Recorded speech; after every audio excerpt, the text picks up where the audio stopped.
খুব বেশি দিন আসলে বাকি নেই।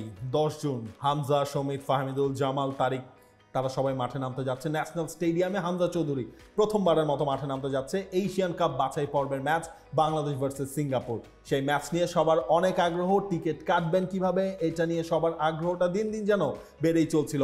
অবশেষে ঘোষণা হলো বাংলাদেশ ফুটবল ফেডারেশন তারা এই ম্যাচের টিকিট কিভাবে বিক্রি করবে। অনলাইন অফলাইন দুটা ওয়েই আছে টিকিট কাটার জন্য, তবে মূল জোরটা দেয়া হচ্ছে অনলাইনে। অনলাইন টিকিটিংয়ের যুগে প্রবেশ করেছে বাংলাদেশ ফুটবল ফেডারেশন। একটা কোম্পানির সাথে চুক্তিও হয়েছে যাদের সাইটে ঢুকে যে কেউ কাটতে পারবেন বাংলাদেশ ভার্সেস সিঙ্গাপুর ম্যাচের টিকিট। সেই সাইটটার নাম হলো tikify.live। এখানে এখন পর্যন্ত ইভেন্টটা ক্রিয়েট করা হয়নি, তবে মনে হয় যেহেতু বুধবার ঘোষণা করা হলো আনুষ্ঠানিকভাবে টিকিটিং পার্টনারের নাম, 24 মে থেকে টিকিট কাটা শুরু হচ্ছে। এর মাঝখানে আমরা হয়তোবা কোনো না কোনো আপডেট দেখতে পারবো। অর্থাৎ 24 মে দুপুর 12টা থেকে বাংলাদেশ সিঙ্গাপুর ম্যাচের টিকিট বাজারে ছাড়া হচ্ছে অনলাইনের মাধ্যমে।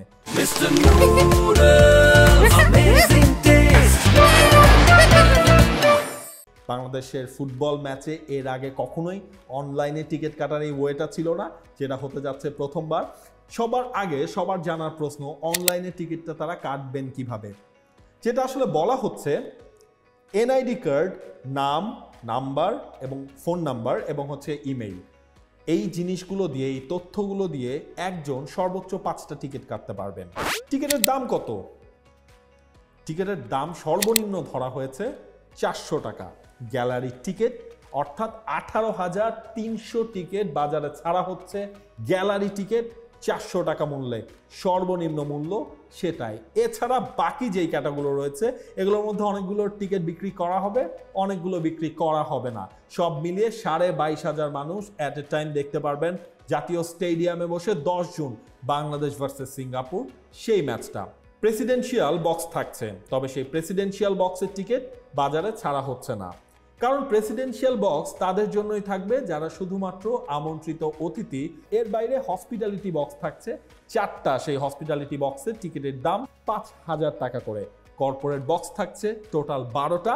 তবে সেই কর্পোরেট বক্সগুলো দেওয়া হবে, ধরেন কোনো একটা প্রতিষ্ঠান তারা সবাই মিলে খেলাটা দেখতে চায়, তাদের জন্য সেই কর্পোরেট বক্সের টিকিটগুলো থাকছে। সেই কর্পোরেট বক্সে, প্রত্যেকটা কর্পোরেট বক্সে যতগুলো সিট থাকবে সেই সিটের পেছনে তাদের খরচ করতে হবে 5,000 টাকা করে। এর বাইরে আসলে কি কি ওয়ে থাকছে, বা গ্যালারির বাইরে অন্য কি কি সিটিং অ্যারেঞ্জমেন্ট থাকছে আমার আপনার সাধারণ মানুষের জন্য, সেখানে ভিআইপি বক্স 3টা, অর্থাৎ ভিআইপি ক্যাটাগরি থাকছে 3টা, ভিআইপি 1, ভিআইপি 2 এবং ভিআইপি 3। তবে ভিআইপি 2 এবং ভিআইপি 3 এই দুই ক্যাটাগরিতে সাধারণ মানুষজনের আসলে টিকিট কাটার ওয়ে নাই। সেই দুই ক্যাটাগরিতে যারা আসলে বাংলাদেশ ফুটবল ফেডারেশনের স্টেক হোল্ডার রয়েছেন, যারা ফুটবলের সাথে কাজ করেন, তারা টাকা দিয়ে সেই জায়গার টিকিটটা আসলে কিনতে হবে। এর মধ্যে একটা ভিআইপি থাকছে, একটা ভিআইপি জোন থাকছে 2 দলের টেকনিক্যাল টিমের জন্য। মাঠে যেই 23 জন থাকবেন সেই 23 জনের বাইরেও তো ফুটবলাররা রয়েছে যারা প্রাথমিক ক্যাম্পে থাকবেন, তারা বসবেন সেখানে।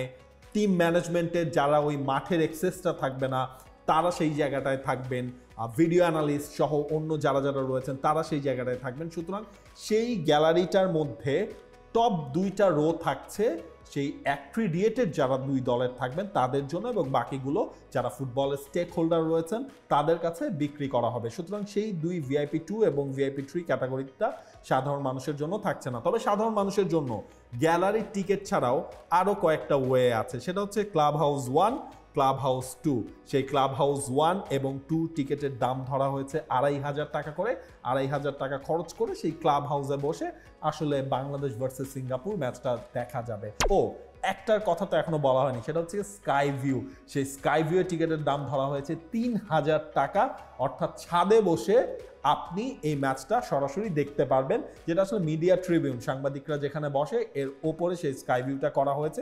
সেই স্কাই ভিউতে বসেও আসলে এই ম্যাচটা দেখা যাবে এবং সেটার জন্য গুনতে হবে 3,000 টাকা। টিকিটের পার্ট গেল, টিকিট কিভাবে কাটতে পারবেন সেই পার্টটাও আসলে গেল।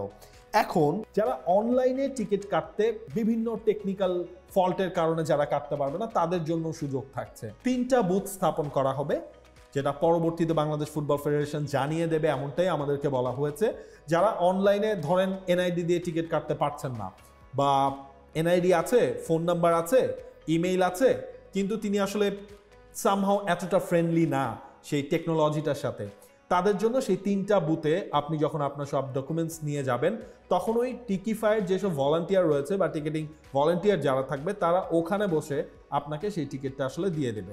যত ধরনের মানুষজনের কোয়েরি রয়েছে, মানুষজন জানতে চাচ্ছেন সব জায়গায়, সোশ্যাল মিডিয়ায়, দেখা হলে, ফোন করে, সুতরাং বোঝাই যায় একটা বড় ঢল আসলে সেদিন নামতে যাচ্ছে ন্যাশনাল স্টেডিয়ামে। এবং ন্যাশনাল স্টেডিয়ামে যারা আসলে ঢলটা নামাবেন তাদের তো টিকিটটা কিনতে হবে, তারা টিকিটটা কাটতে পারবেন সেই tikify.live এই ওয়েবসাইটে গেলে 24 মে দুপুর 12টা থেকে। খুব বেশি তো আসলেই দেরি নাই, 24 মে শনিবার দুপুর 12টায়। এবং আমার মনে হয় সবাই এখন আটঘাট বেঁধে নেমে পড়বেন, একসাথে টিকিটটা আগে কনফার্ম করতে হবে। অনেক সময় আমরা এর আগে দেখেছি না, সবাই একসাথে যখন ওই সাইটটায় ঢুকে যান, সাইট কাজ করা বন্ধ হয়ে যায়। আমার মনে হয় এরকম কিছু আসলে হতে পারে, কারণ এত মানুষের আগ্রহ টিকিটের জন্য। দেখা যাক আসলে শেষ পর্যন্ত কি হয়, তবে সবাই চাচ্ছেন মাঠে বসে এই খেলাটা দেখার জন্য। For more updates, subscribe to our YouTube channel and click on the bell icon. Follow us on Facebook and Instagram. Download T-Sports app to enjoy exciting games and highlights. Visit tsports.com.